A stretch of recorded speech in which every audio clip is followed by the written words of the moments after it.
Alright, hi, it's Friday morning. This is my third take. I guess I'm a little tired. But at any rate, this is a review of week 7 and entree to week 8. Unbelievably, the last week of the class. So, a couple of things. One, always enjoy talking with students, and that was clearly the case this week. Thank you for taking time, particularly during your work days, to talk with me for a few minutes. I have a couple more phone calls this afternoon. If I have missed you or we haven't connected, please just give a call. All right? Secondly, yes, because we did a lot of phone calls this week, I wasn't participating as much in the discussion forums. I apologize for that.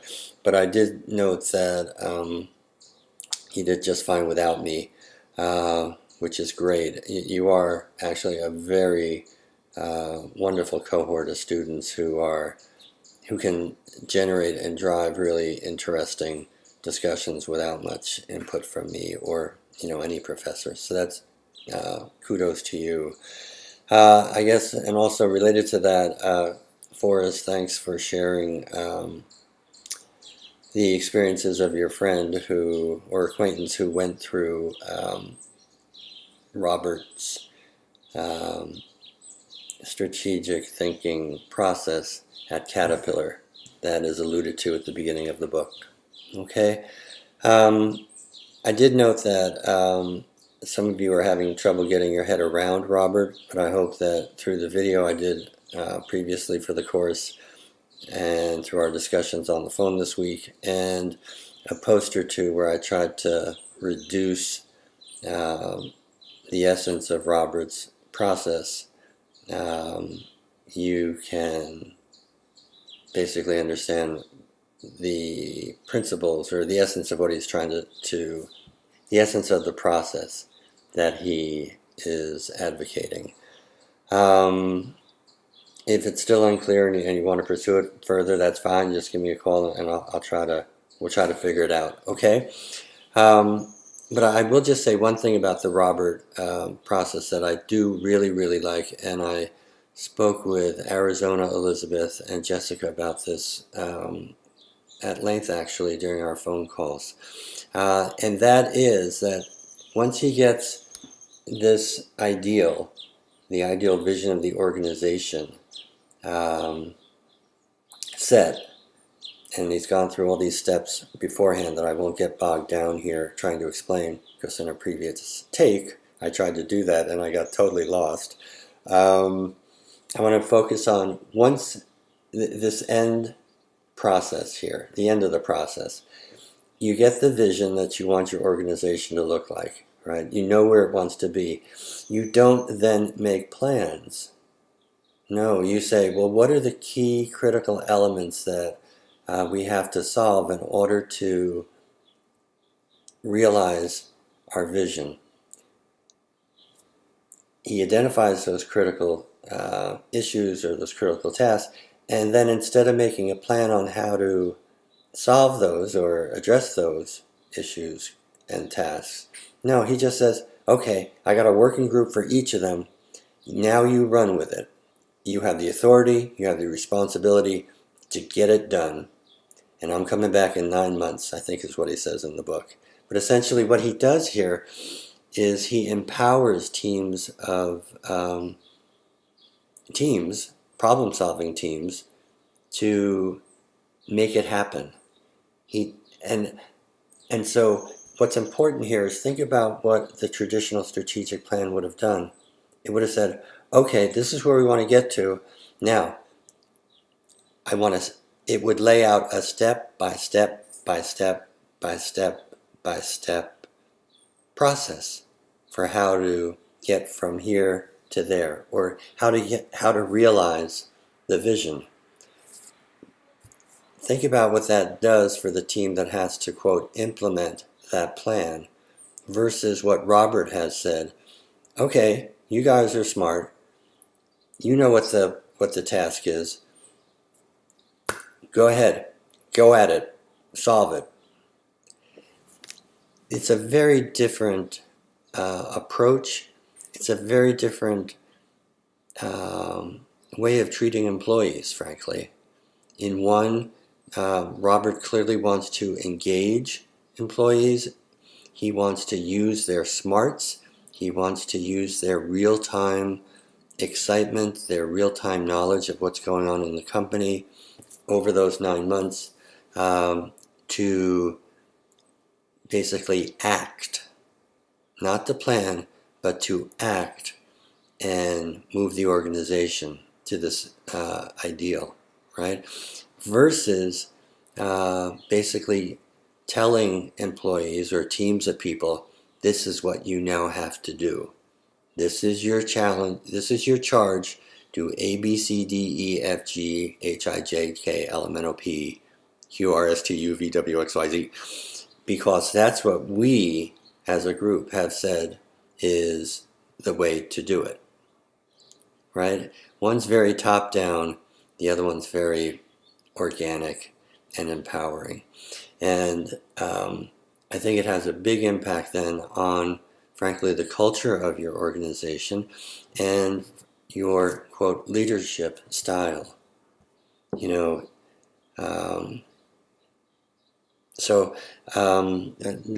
yeah.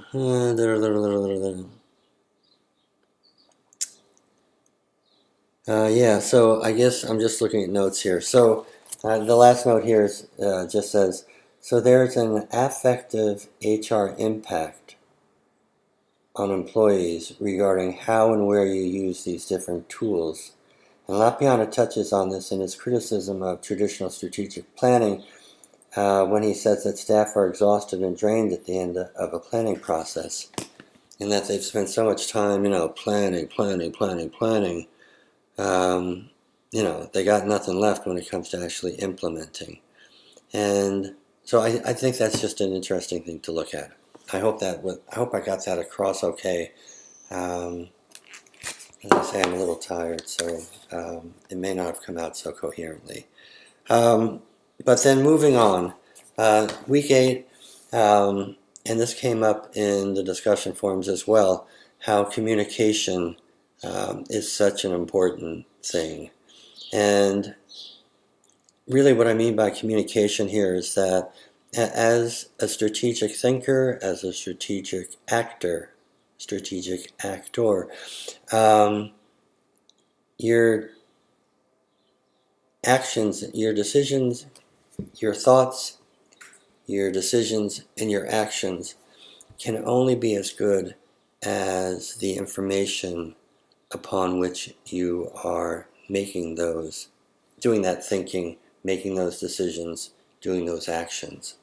And so, how do you get information? Well, you get it through communication. Who are you communicating with? When are you communicating with them? Are you reaching all the important people? Are you getting information flow back and forth, a dialogue back and forth with all these different people?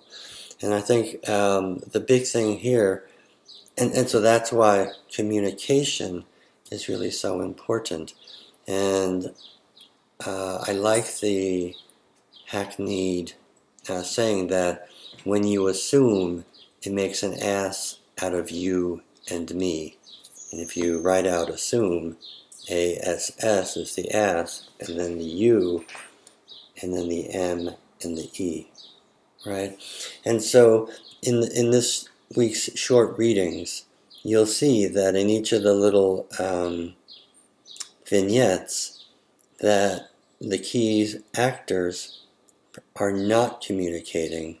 They're making assumptions, and or they're not really advocating for their position and inquiring about how other people see the issue or the whatever's under discussion, and that and the failure to do that gets them into hot water all the time. So don't wall yourself off. Always be accessible. And accessible meaning not that you're visible, not that you have an open door policy, but that people feel safe to talk to you, and or you give them arenas that they can feel safe in that provide you indirectly information that's important for you to have so that you can make informed decisions. Okay? All right, so that's week 8. And then, as typical in the courses that I design, week 8 is relatively light on new material.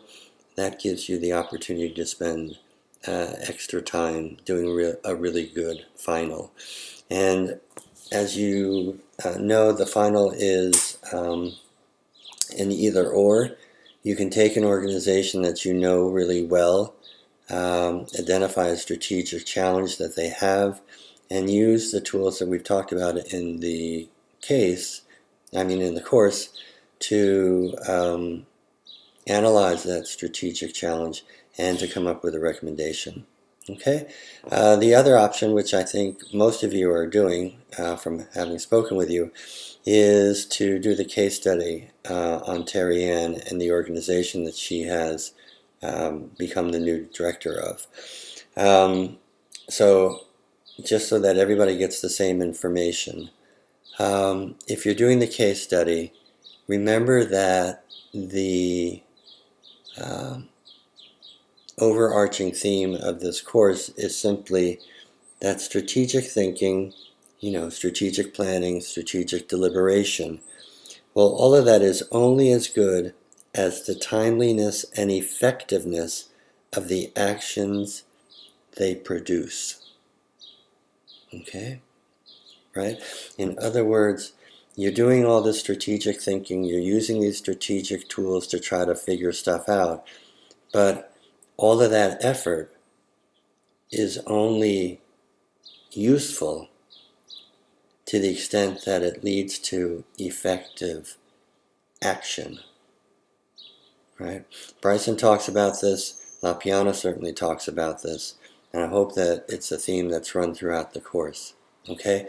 So when you look at Terry Ann, if you suggest that she should do an 8-month traditional strategic planning process, you'll get like a 0 for the final, right? Because if you read the case, you can identify that there are some issues that need some direct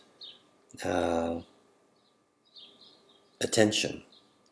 Okay, and so when you think about the different things that need attention, as you look through the case and you find these things that are troubling or don't seem right or whatever, then think back to the different things that we have thought about and read about during the course, right? And we spent a week on life cycle. We spent a week on organizational assessment. We spent a week on mission. We spent a week on finances. So crosswalk between the things that you're identifying as issues and these issues that you're finding. Okay? Issues related... I hate it when I look at the screen here. I get confused. With my hand and stuff. But issues, related readings, action. Okay?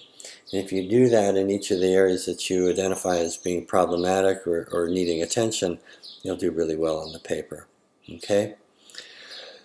If you have any questions, give a call, 413-237-7475. All right? And I think that's it. 14 minutes, that's enough. Your papers from this week, SBA 7, or whatever it is this week, I probably won't get to them till Monday. My kids are coming home this weekend. It's Father's Day. I'm probably not working until Monday. Okay? All right. I think that's it. Bye-bye. Take care for all the dads out there. Happy Father's Day. Enjoy, all of you. Hopefully have a nice weekend. Okay, bye-bye.